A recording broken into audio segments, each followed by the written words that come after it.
Well, you know, we get these effects in and we spend a huge amount of time designing the rocket, trying to make it our own thing and yet be believable. How is this thing going to get 160 people off the ground? It's got to be enormous. And also legal has to say, CBS legal has to say, it doesn't look like any other billionaire's rocket. It doesn't look like anything NASA ever built, ever. So we spend a lot of time designing it. But then we look at it and we go, you know, it's not moving. It doesn't take off in this episode.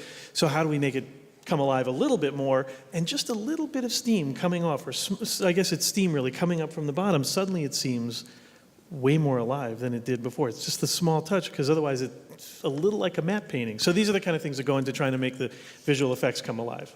Yeah, I really like that. You've seen a million rocket launches on TV now, and there are hoses going in, and it's liquid oxygen and liquid hydrogen sometimes, depending on what kind of rocket it is.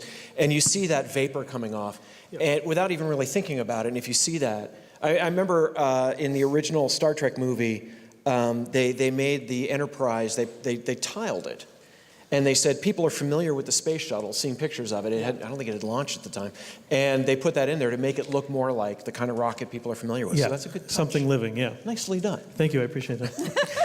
So let's check mark off my list there. Excellent. The funny thing is, it's so many hours of meetings doing, you know, trying to get the graphics right, trying to get the visual effects right. So I'm glad that it plays. That's nice. If it was a real rocket, the meetings would last slightly longer.